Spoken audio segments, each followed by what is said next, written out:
সুন্দরবন জঙ্গলে অনেক পশু পাখির বসবাস ছিল, কিন্তু এক রাতে প্রচন্ড ঝড় বৃষ্টিতে সব পশু পাখির বাসা ভেঙে তছনছ হয়ে যায়। আর টুনি সকলের ভাঙা বাসা দেখার জন্য বের হয়, সাথে টুনটুনকেও নিয়ে যায়। মা, তোমার মধ্যে একদমই জেদ নেই দেখছি। এত ঝড় বৃষ্টি গেল, কই কেউ তো আমাদের খোঁজ খবর নিল না। আমরা বেঁচে আছি নাকি মরে গিয়েছি সেটা তো কেউ দেখতে এলো না। আর তুমি চাচ্ছ সবার খবর নিতে? যেতে তো হবেই রে মা, হাজার হলেও বনের সবাই আমাদের প্রতিবেশী। আমরা তো তোর মামার বাসায় বেড়াতে গিয়ে ঝড় বৃষ্টি থেকে বেঁচে গিয়েছি, কিন্তু এ বনের সবাই তো ঝড় বৃষ্টিতে ক্ষতির সম্মুখীন হয়েছে। সকলের খোঁজ খবর নেওয়া যে আমাদের দায়িত্ব। আরে টুনি যে, কোথা থেকে এলি? আমি তো ভেবেছিলাম গতকালে ঝড় বৃষ্টিতে তুই পটল তুলেছিস। আমাদের তো নতুন বাসা থাকতেও রক্ষা পাইনি, তোর তো আবার পুরনো ভাঙাচোরা বাসা। সৃষ্টিকর্তা রক্ষা করলে কিছুই লাগে না কালু দাদা। কিন্তু কালু দাদা, এসব বাঁশ কুড়িয়ে রাখছো কেন? তুমি কি আবার এসব বাঁশ দিয়ে বাসা বানাবে নাকি? না না টুনি, যে বাঁশ দিয়ে বাসা বানিয়ে একটা ঝড় বৃষ্টি থেকে রক্ষা পাওয়া যায় না, সেই বাঁশ দিয়ে বাসা বানানোর আর ইচ্ছে নেই। কাকুলি ঠিকই বলেছে, এগুলো ফেলে দিয়ে আমরা নতুন করে বাসা বানাবো টুনি। তবে তো ভালোই হবে। তা কালু দাদা, তোমরা যখন এসব বাঁশ ফেলেই দিবে, তবে তো বাঁশগুলো আমাকেই দিতে পারো। তুই বাঁশগুলো নিয়ে যেতে চাস টুনি? তবে নিয়ে যা, আমাদেরও কষ্ট কমবে, শরীরের ক্যালোরিও খরচ হবে না। সেটাও ঠিক বলেছো। টুনটুন, তুই ওই ছোট্ট বোঝাটা নে মা, আমি বড় বোঝাটা নিচ্ছি। তুই তো আর এত ভারী বোঝা বইতে পারবি না। টুনির কথা শুনে টুনটুন ছোট্ট বোঝাটা পিঠে নেয়, আর টুনি বড় বোঝাটা পিঠে নেয়। তারপর দুই মা মেয়ে মিলে উড়ে চলে যায়। পোড়া কপাল আমার, 10 দিনের পরিশ্রম এক রাতেই শেষ হয়ে গেল। কত কষ্ট করে বাসাটা তৈরি করেছিলাম, শক্তপোক্ত এঁটেল মাটি দিয়ে। ভেবেছিলাম বর্ষার মৌসুমটা এ ঘরেই আরামায়েশে কাটিয়ে দেব। সেই শখ আর আমার পূরণ হলো না, উল্টে এই ঘরের মাটি আবার পরিশ্রম করে আমাকেই সরাতে হচ্ছে। পোড়া কপাল আমার। আহারে, বড্ড কষ্ট হচ্ছে তোর, তাই না খরগোশ? আর এখানে তো মাটিও কম না, এতগুলো মাটি তুই একা একা সরাবি কি করে? সেটা ভেবে তো আমার কান্না পাচ্ছে। আমাকে সাহায্য করার মতো তো কেউই নেই। কেউ নেই মানে কি? এই তো আমি জলজ্যান্ত পাখিটা এখানে দাঁড়িয়ে আছি। তুই ঝুড়িতে মাটিগুলো তুলে দে, আমি তুলে নিয়ে যাচ্ছি। আসলে মাটিগুলো আমার দরকার। সত্যি বলছিস টুনি? তবে তো ভালোই হবে। নে না টুনি, নিয়ে যা মাটিগুলো, আমি ঝুড়িতে তুলে দিচ্ছি। এরপর খরগোশ মাটিগুলো ঝুড়িতে তুলে তুলে দেয়, আর টুনি ঝুড়ি ভর্তি মাটিগুলো নিয়ে যায়। এভাবে টুনি সুখী পায়রার কবুতরের ভাঙা বাসার কাঠগুলো সংগ্রহ করে। বাবা, তুমি তো দেখছি নৌকাও জোগাড় করে ফেলেছ, কিন্তু মা, তুমি এসব দিয়ে করবে তো কি শুনি? এসব দিয়ে ঘর বানাবো টুনটুন, আর ঘরটা বানাবো এই নৌকার উপর। সে কারণেই তো কুমির দাদার কাছে নৌকাটা চেয়ে এনেছি। তোমার মাথাটা অনেক বুদ্ধি, কিন্তু মা, তুমি হঠাৎ নৌকার উপর ঘর বানানোর পরিকল্পনা কেন করেছো বলো তো শুনি? যাতে বন্যা হলেও আশ্রয়ের অভাব না হয়, বন্যার জলে নৌকা ভাসতে পারে, আর আমরা আমাদের ঘরে নিরাপদে থাকতে পারি। টুনির এমন বুদ্ধি শুনে টুনটুন তো হতবাক হয়ে যায়, আর টুনি টুনটুনের সাহায্য নিয়ে ঘর বানানোর কাজ শুরু করে দেয়। এদিকে বনের অন্যান্য পাখিরাও বাসা বানাতে থাকে। বলি, দেখে শুনে ভালোভাবে পেরেকগুলো মারো, এবার যেন আর বাসা ভেঙে না যায়। এক বর্ষার মৌসুমে দুবার ঘর বানাতে হচ্ছে, এবার ঘর ভাঙলে না আমি বাপের বাড়িতে চলে যাব।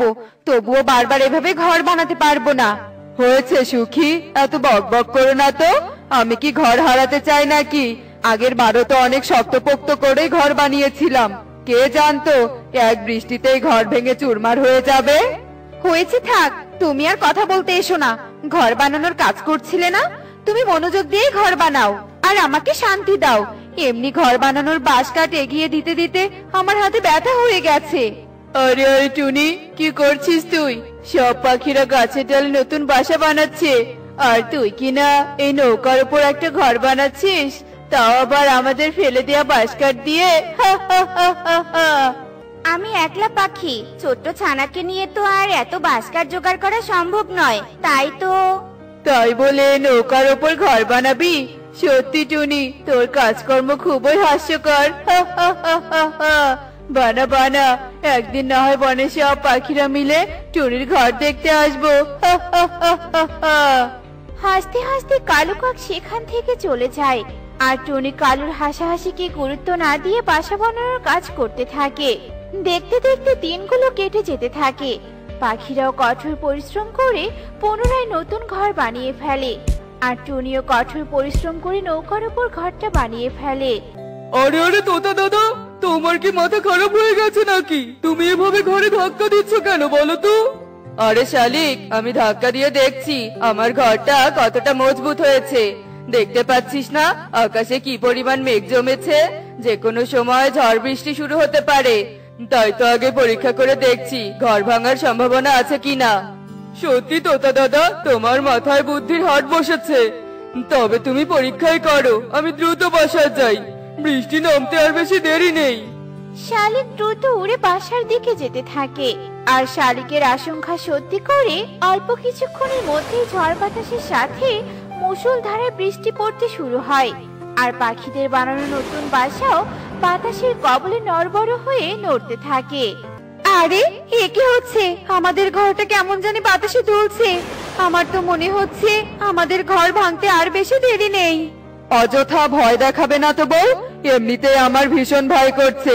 প্রাণ বাঁচাতে হলে এবার বুঝি ঘর ছেড়ে পালাতে হবে। পালাতে হবে কি বলছো? বাঁচতে হলে এক্ষুনি পালাতে হবে। ভয় পেয়ে সুখী পায়রা মুহূর্তেই ঘর থেকে বের হয়। আর সুখী পায়রার পরই কবুতরও বের হয়। আর মুহূর্তেই তাদের বাসাটা ভেঙে পড়ে যায়। এভাবেই সব পাখিদের নতুন বাসা একে একে ভেঙে পড়ে। আর পাখিরা কোনো মতো প্রাণ নিয়ে ঘর থেকে বের হয়। মা, সত্যি তোমার বুদ্ধিটা আজ আমাদের বড্ড বাঁচালো। নৌকার উপর ঘর বানিয়েছিলে বলে পান্নার জলেও ভেসে থাকতে পারছি। আমরা নিরাপদ থাকলে হবে? প্রতিবেশীদেরও তো খবর নিতে হবে। আমার তো ইচ্ছে করছে এক্ষুনি ওদের কাছে যাই। এখন আবার কে এলো? দরজায় আবার কে ধাক্কা দিচ্ছে? এই যে তোমরা হঠাৎ আমাদের খাইতে কেন? তোমাদের বাসা আবারও ভেঙেছে নাকি? হ্যাঁ টুনটুন, আমাদের সবার বাসা ভেঙেছে। আর অথই জলে এই ঘরটা দেখে আমরা সবাই এখানে আশ্রয় নিতে এসেছি। ভালোই করেছো, আমি তো তোমাদের কথাই বলছিলাম। তাছাড়া এই ঘরের সব জিনিস তোমাদের নিকট থেকেই তো চেয়ে নেয়া। সত্যি টুনি, তুই অনেক বুদ্ধিমতী। আমরা বাঁশকাঠ ফেলে দিয়েছিলাম আর তুই সেসব দিয়ে ঘর বানিয়েছিস। আর নৌকাতে ঘর বানিয়েছিস বলে আমি কত হাসাহাসি করেছি। তুই আমাকে ক্ষমা করে দে টুনি। ক্ষমা চাইতে হবে না দাদা, তুমি আমার পরিকল্পনা বুঝতে পারোনি বলে হেসেছো, তাতে তো দোষের কিছু নেই। তোমরা এসেছো বলে আমি খুব খুশি হয়েছি। টুনির উদারতা দেখে সকলে খুব খুশি হয়। দেখলে তো বন্ধুরা, বুদ্ধি থাকলে সব সম্ভব। বুদ্ধি দিয়ে পরিত্যক্ত জিনিসকেও কাজে লাগানো যায়। এমনই সব মজার মজার শিক্ষণীয় টুনি পাখির গল্প পেতে আমাদের পাশেই থেকো। আর গল্পটি কেমন হয়েছে তা কমেন্টে জানাতে ভুলো না কিন্তু।